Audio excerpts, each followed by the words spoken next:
Hi there, this is video 6.1. This is the beginning of chapter 6 on graphing linear inequalities, but I want to do some background work first. So this thing, which most of us just call a graph, is actually known as a Cartesian plane, named after a famous French mathematician. The horizontal axis goes from, in this one, goes from -tan to +tan, and it is the x-axis, and conveniently the graph paper I found actually has a little x there for you, and this axis is the y-axis, and it's positive going up and negative going down. All right, so the whole thing is a Cartesian plane. It's divided up into 4 parts, which are called quadrants, and you can actually name the quadrants.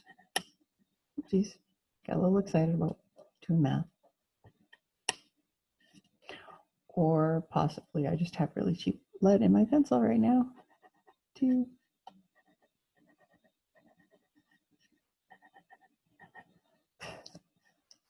They label the quadrants with Roman numerals, so quadrant 1, quadrant 2, quadrant 3, quadrant 4. I'm not going to get all uptight if you use like normal numbers. I think the reason, okay, there's 2 reasons for the Roman numerals. 1, because that's how everybody does it. That's how my teacher taught me to do it way back. Oh, way back in the previous century, long time ago. And also, I think by doing it with Roman numerals, you don't get confused with coordinates. That's, to me, is a reasonable thing. All right, so every point on this graph, so if I make one and say right about there, can be described by 2 numbers, and it is called an ordered pair. And it's always written with the x-coordinate first and the y-coordinate second. Luckily, that's alphabetical for us. So it's horizontal first, then the vertical. So this guy, okay, so at this point, it's 2 over and 3 up. And in fact, that was point A. Now, just to show you, if I flip those, it would be 3 over and 2 up, which is a different point. So order matters a lot. Okay, and I don't know if you can see it there, but this is like a comma in between. Right, so it's x comma y, just like the ones down here. And if you were asked to give the coordinates of a point, I expect to see the comma and I expect to see the bracket parts. And that's the, I don't know, international math symbols for this is a point. And now what it says is plot the following points in the graph. Please label each one. All right, we already did A for you. B is, okay, so it's always X and Y. And think in terms of it's, you go over first, either left or right, and then you go up and down. So this one says I should go 9 to +9. So 9 over and 0 up.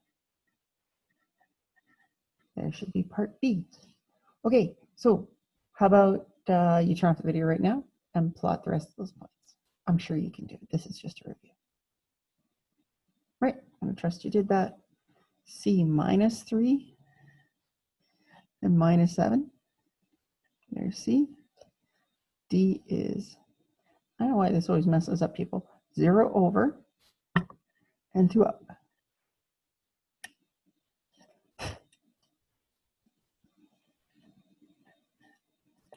And then we go -5. So -5 on my X.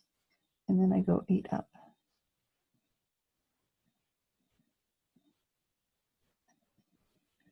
E, F, and -1. So 4, -1. There's F. G is -7 and 0.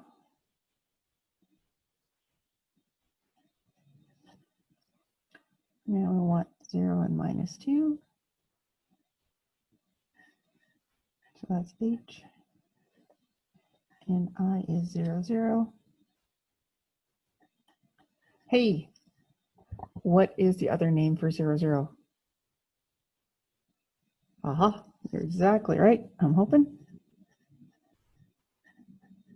That is also known as the origin because that's where everything starts at 0, 0. And that is the end of that sweet little video.